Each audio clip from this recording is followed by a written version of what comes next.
Hello, and welcome to Calculus Lesson 12. Today we are going to go over all of the identities that you should remember, or at least most of them, from pre-calculus. So let's knock that out, and then we'll talk about graphs of log functions. It's like a nice little cherry on top.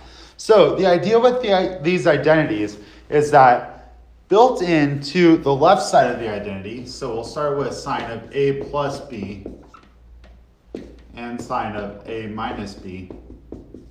Built into this is another form, okay? These are identities. We call them identities because it is the same exact thing, okay? It's really interesting when we talk about identity as I'm writing these down, and as you're writing them down. I like to think about my identity in Christ because, let's see if I can talk and get these correct at the same time. Because if we allow our identity to change as the world around us changes, as our environment changes, as things change in our life that we don't like, as things change in our life that we do like. This marker is dead. Whoops.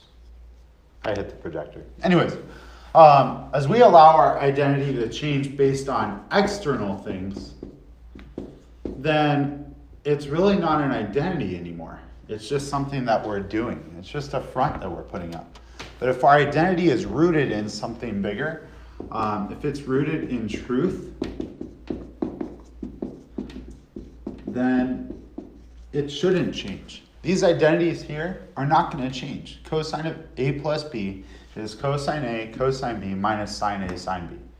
Okay, unless I mess them up, they're not going to change. In the same way, my identity in Christ shouldn't change. Who God sees me as, the person that God sees when he looks down and goes, I created that guy, that doesn't change. No matter what's going on in the world, no matter what's going on in your life, that is a firm foundation. And so I would encourage you guys to build your identity in Christ and not in, all the other things that the world wants you to build your identity in.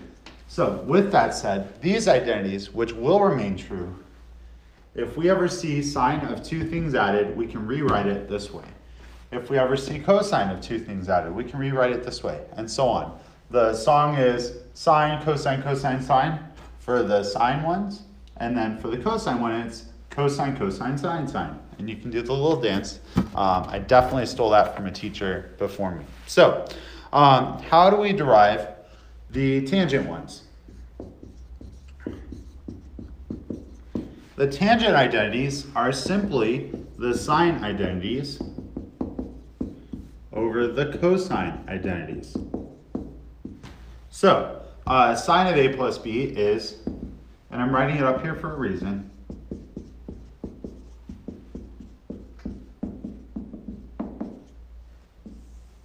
the cosine identity is cosine a cosine b minus sine a sine b. Now, the trick with the tangent identities, so you get it in terms of tangent, is you are going to divide everything by cosine a cosine b.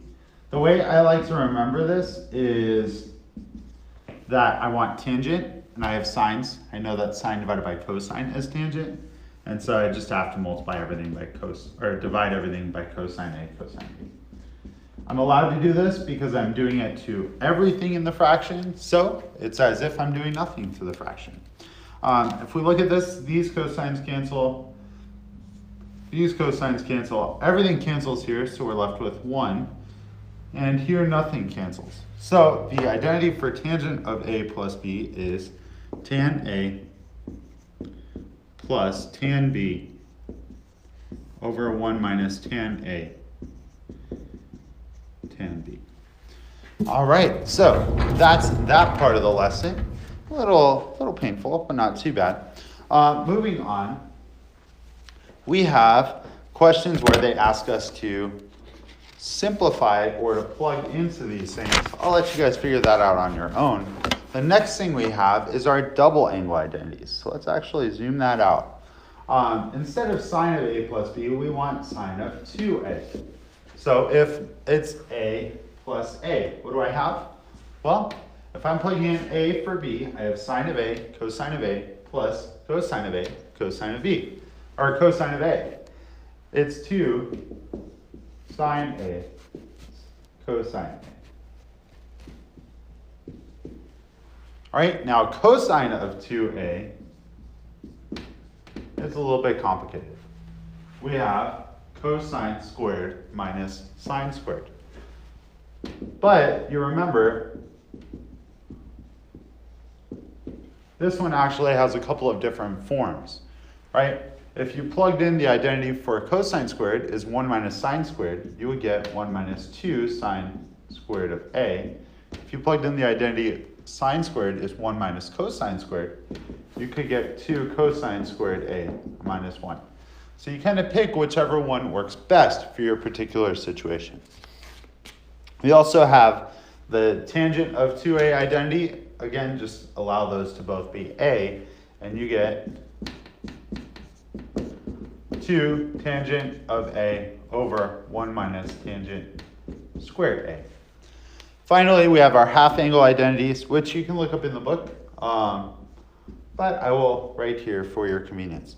There's a plus minus here. You have to decide based on the quadrant of this angle, whether it's positive or negative. This is 1/2 minus cosine of x over 2, and then cosine of x over 2 is plus or minus the square root of 1/2 plus cosine of x over 2. Woo. All right, so last thing, what do log functions look like? Or what does the graph of log functions look like? We'll zoom back in right there. So your log function either looks one of two ways. Remember that you can never plug in a negative to a log, so this whole side is blocked off completely.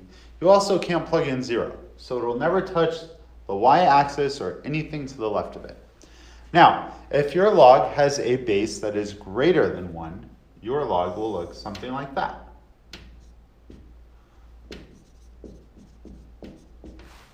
If your log has a base less than 1, so like a fraction basically, it's going to look like that. And really your base has to be greater than 0, but less than 1. And it'll go that way. How do we test this out? Well, when we go to graph a log function, instead of plugging in x values and solving for y, we plug in y values and solve for x. And that, my friends, is lesson 12.